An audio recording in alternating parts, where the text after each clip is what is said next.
Hello to everyone, welcome to KC Kukreja commerce academy. कैसे हैं आप सभी? होपफुली आप सभी अच्छे हैं और जो अपनी प्रिपरेशन है उसको काफ़ी अच्छे से कवर कर रहे होंगे। सो गाइज, यहाँ पे मैं आप लोगों के साथ में बिजनेस इकोनॉमिक्स के पीवाईक्यूज को कवर कर रही हूँ, जिसके अंदर हम लोग अपने इकोनॉमिक्स के यूजीसी नेट कॉमर्स के पीवाईक्यूज को कवर करेंगे। यहाँ पे मैं आप लोगों के साथ में 2021 के पीवाईक्यूज को कवर कर रही हूँ। ठीक है, ये आप लोगों के पास में 25 नवंबर को शिफ्ट 2 का पेपर हुआ था, उसके पीवाईक्यूज को हम यहाँ पे डिस्कस करेंगे। सो स्टार्ट करते हैं हमारे आज के पहले क्वेश्चन के साथ में। ठीक है, सो यहाँ पे आप लोगों के पास में क्वेश्चन लिखा हुआ है किसके बारे में? डंपिंग के बारे में। डंपिंग क्या होता है? डंपिंग एक प्रोसेस होती है नॉर्मली, जहाँ पे क्या करती है, जो एक कंट्री होती है, जो एक कंट्री है वहाँ पे क्या किया जाता है, जो एक फर्म है वो क्या करती है, जो प्रोडक्ट होता है उसको क्या करती है, अपनी जो होम कंट्री होती है, अपने खुद की कंट्री के अंदर जो प्राइजेस हैं उसको क्या रखती है, हाई रखती है। अपने खुद की कंट्री के अंदर जो प्राइस है उसको क्या रखती है, हाई रखती है। लेकिन जो फॉरेन के अंदर कंट्री है उनका जो प्राइस है उसको क्या रखती है, वो लो रखती है। होम कंट्री के अंदर जो प्राइजेस होते हैं उनको क्या रखा जाता है, हाई रखा जाता है। और जो फॉरेन कंट्रीज होती हैं वहां पे जो प्राइस रखा जाता है वो क्या रखा जाता है, लो रखा जाता है। तो ये आप लोगों के पास में क्या कहलाती है, डंपिंग होती है। ये क्या कहलाती है, डंपिंग आप लोगों के पास में रहता है।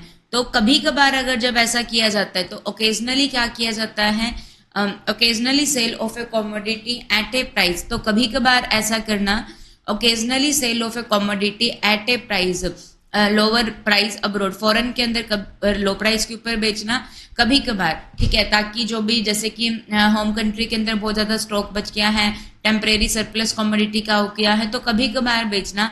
ठीक है, तो ये आप लोगों के पास में क्या कहलाता है, स्पॉडिक डंपिंग होता है। ओकेजनली करना तो ये क्या कहलाता है, स्पॉडिक डंपिंग कहलाता है। अगर कॉन्टिन्यूसली ऐसा किया जा रहा है कि फॉरेन के अंदर लो प्राइस के ऊपर और खुद की कंट्री में हाई प्राइस के ऊपर, तो ये परसिस्टेंट डंपिंग कहलाता है। प्रेडेटरी डंपिंग क्या होता है, जहाँ पे प्राइस को इतना कम कर दिया जाता है कि हमारी कॉस्ट भी कवर नहीं होती, तो वो प्रेडेटरी डंपिंग होता है।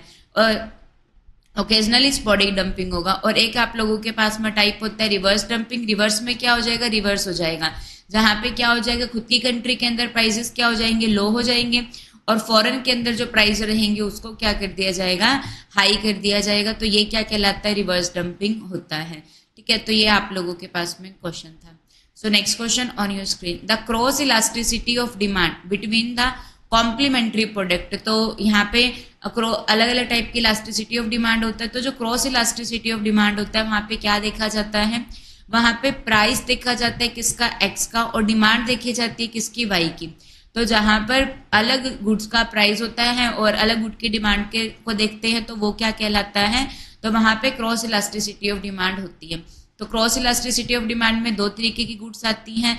एक होती है सब्स्टिट्यूट गुड्स। सब्स्टिट्यूट गुड्स क्या होती है, जिसको हम लोग एक के बदले दूसरी को रिप्लेस कर सकते हैं।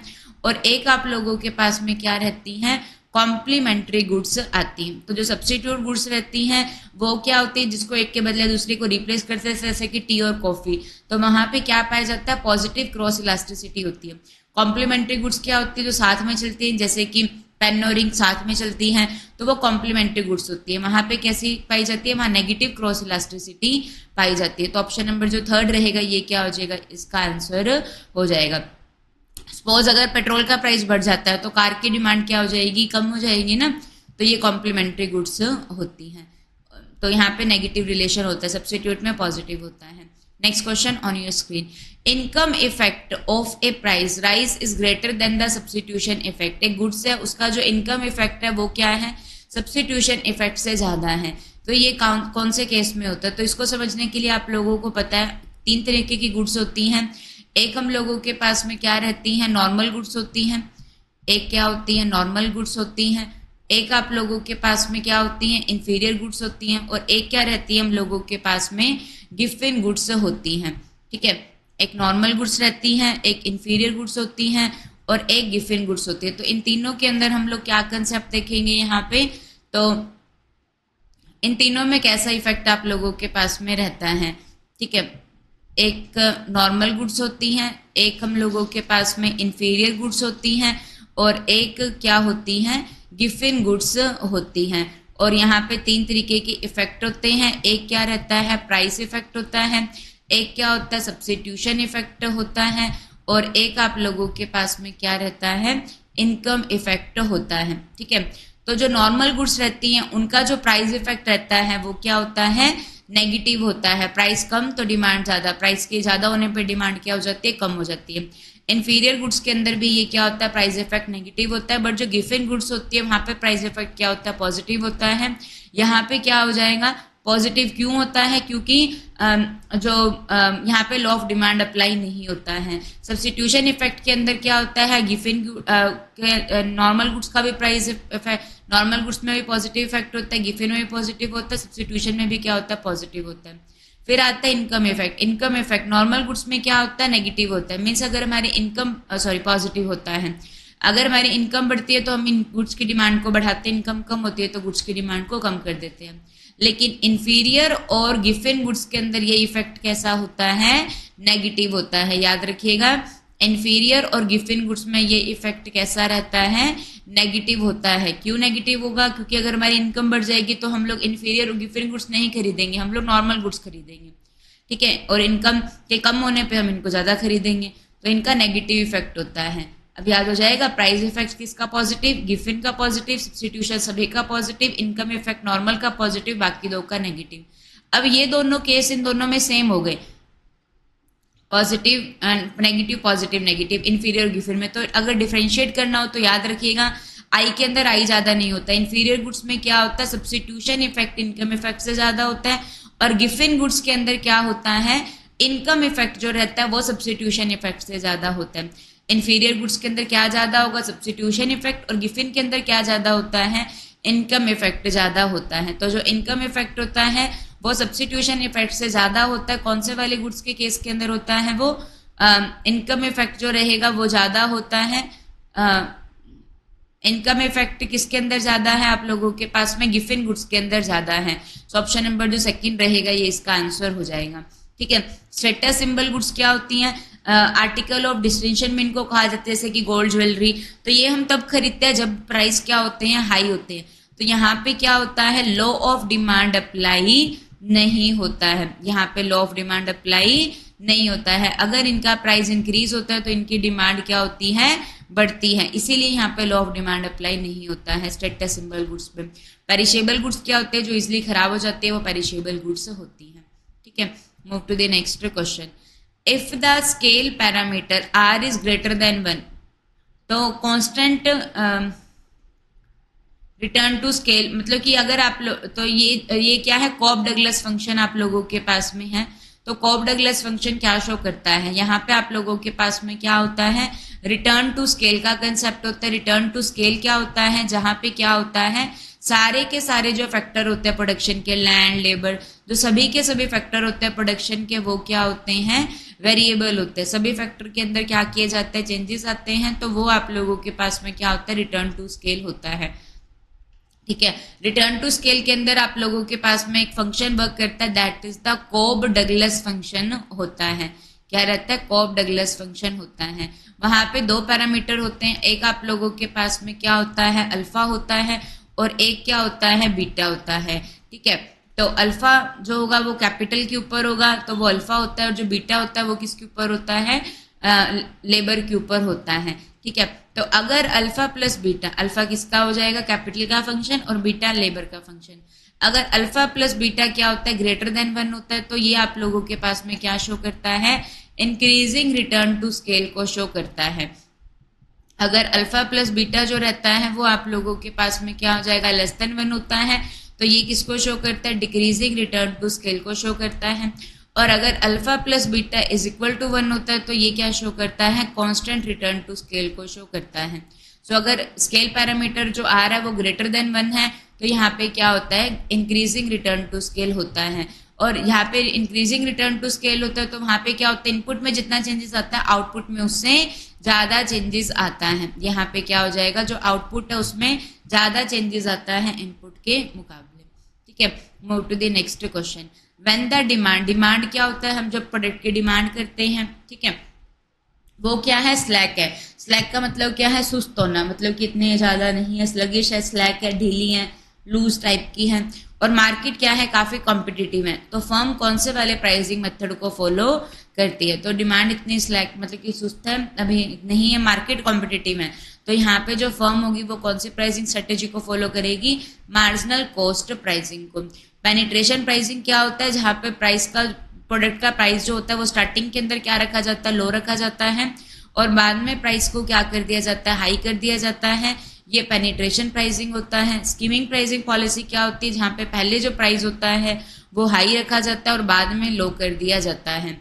और अगर पेनिट्रेशन प्राइसिंग पॉलिसी को सक्सेसफुल बनाना है तो यहाँ पे जो मार्केट होनी चाहिए वो कैसी होनी चाहिए, इलास्टिक होनी चाहिए। इलास्टिक होगा तभी तो लोग लो से मतलब कि लोग कम प्राइस होगा तो खरीदेंगे ना, और स्कीमिंग प्राइस के अंदर हाई प्राइस पे भी लोग प्रोडक्ट खरीद रहे हैं, तो यहाँ पे इनइलास्टिक होना चाहिए, ये इसका एक कंसेप्ट होता है।